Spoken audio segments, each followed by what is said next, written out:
Hello friends, welcome to the new episode of my channel. আমি অরিত্র। তো একটা জিনিস আপনারা লক্ষ্য করবেন যে রিসেন্টলি কলকাতার কিছু প্রোডাকশন হাউস আছে, বড় প্রোডাকশন হাউসরা, তারা বাংলাদেশের হিরোদেরকে নিয়ে কাজ করছে এবং বাংলাদেশের হিরোদেরকে নিয়ে তারা কমার্শিয়াল ছবি বানাচ্ছে। মাসালা মুভি, যেটাকে আমরা বলি সোকল্ড মাসালা মুভি, অ্যাকশন ওরিয়েন্টেড, সেরকম ছবি তারা বাংলাদেশি হিরোদেরকে নিয়ে করছে। এখানকার যে বড় স্টাররা রয়েছে তাদেরকে নিয়ে কিন্তু এরকম ছবি আমরা সচরাচর দেখতে পাচ্ছি না। তো এই জিনিসটা নিয়ে ফেসবুক ইত্যাদিতে অনেক কথাবার্তা হয়েছে যে কেন আমাদের এখানকার স্টার থাকতে বাংলাদেশি হিরোদেরকে নিয়ে করা হচ্ছে, এবং সেটা কিন্তু মাল্টিপল প্রোডাকশন করছে। এবং একটা প্রোডাকশন রিসেন্টলি অ্যানাউন্স করেছে যে তারা বাংলাদেশে আরো একটু বড় প্রোডাকশনের সাথে কোলাবোরেট করে একটা নতুন উইং তৈরি করেছে, যেটাতে আফরান নিশোর দুটো বড় ছবিও আসবে।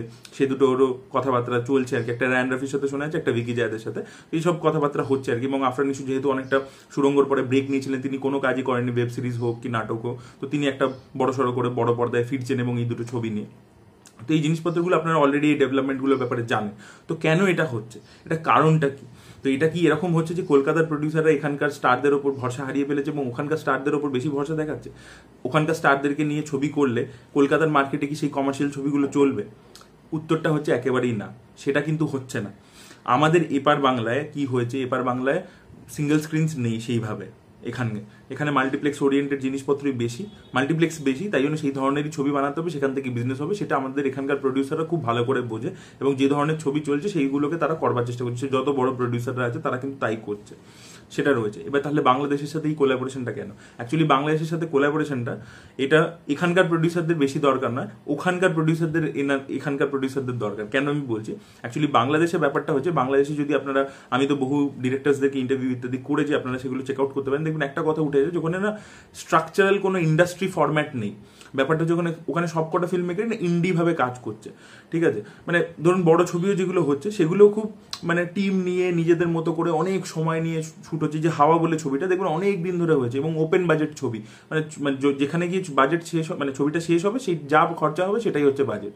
তো বাংলাদেশে অ্যাকচুয়ালি টাকা পয়সা প্রচুর রয়েছে, ইনভেস্টার্স প্রচুর রয়েছে, প্রডিউসার্স প্রচুর রয়েছে, কিন্তু প্রবলেম হচ্ছে যে ইন্ডাস্ট্রি ফরম্যাট যেহেতু নেই, তাই জন্য সব কাজই মোস্টলি ইন্ডিপেন্ডেন্ট ভাবে হয়। আপনারা দেখবেন যে ভালো ভালো ডিরেক্টর, ইভেন শাহিদ আহমেদ শাওকি, এরাও কিন্তু খুব ইন্ডিপেন্ডেন্ট ডিরেক্টরসদের মতোই কাজ করে, নিজেরাই কালার করছে, নিজেরাই সবকিছু করছে, তো নিজেদের কন্ট্রোলে করছে। এবার ব্যাপার হচ্ছে ইন্ডি জিনিসটা খুব ভালো, সেখান থেকে খুব ভালো ভালো স্টোরি টেলার্সরা উঠে এসছে, তারা ভালো ভালো গল্প বলেছে, সবই ভালো।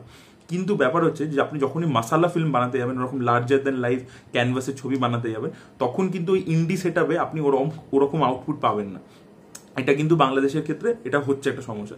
তাই জন্য তাদের কিন্তু ইন্ডিয়ান প্রডিউসার্সদের দরকার, কারণ ইন্ডিয়াতে লাইন প্রোডাকশন হলে যেটা হবে যে এখানে জিনিসটা অনেক কম সময়ের মধ্যে করে ফেলা যাবে।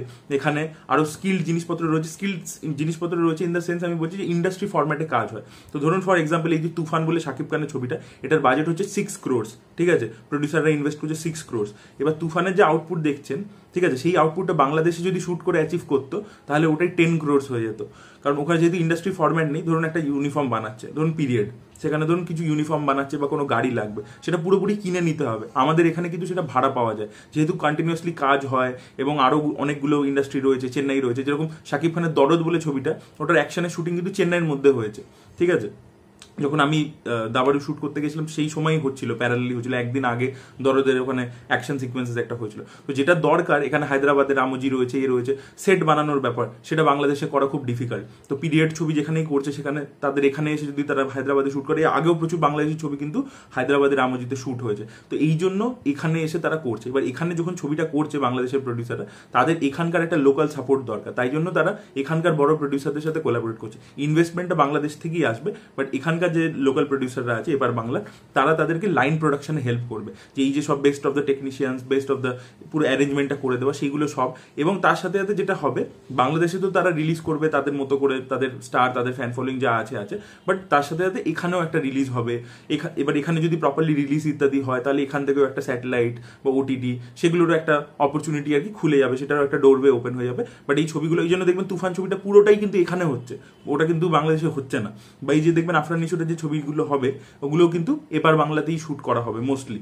তো এটাই আর কি হতে চলেছে। তাই জন্য এপার বাংলার যে প্রডিউসাররা যারা ওখানে কোলাবোরেট করছে, তারা বেসিক্যালি টেক সাপোর্টটা দিচ্ছে আর কি, মানে লাইন প্রোডাকশনটা করছে। আর ওপার বাংলা থেকে, মানে বাংলাদেশ থেকে ফান্ডিংটা আসছে, এবং ওখান থেকে ফান্ডিং আসছে মানে ওখানকার হিরোদেরকে নিয়ে করতে হবে, ওখানকার ডিরেক্টরদেরকে নিয়ে করতে হবে। তো সেই জিনিসটা হচ্ছে আর কি, তাই জন্য এই কোলাবোরেশনটা হচ্ছে। এটা কিন্তু এরকম একেবারেই ব্যাপারটা নয় যে এপার বাংলা স্টারদের ওপর এখানকার প্রডিউসাররা ভরসা হারিয়ে ফেলেছে, তাই জন্য ওপার বাংলা স্টারদেরকে নিয়ে কমার্শিয়াল কমার্শিয়াল বড় মাউন্টিং এর ছবি করছে, এই ধারণাটা কিন্তু পুরোপুরি ভুল। তো আপনাদের সাথে শেয়ার করলাম। আপনাদের কি মতামত এই বিষয়টা নিয়ে, পুরো বিষয়টা নিয়ে অবশ্যই কমেন্ট সেকশনে জানাবেন। এই ভিডিওটা ভালো লেগে থাকলে লাইক করুন, শেয়ার করুন, চ্যানেলকে সাবস্ক্রাইব করতে ভুলবেন না। বাই।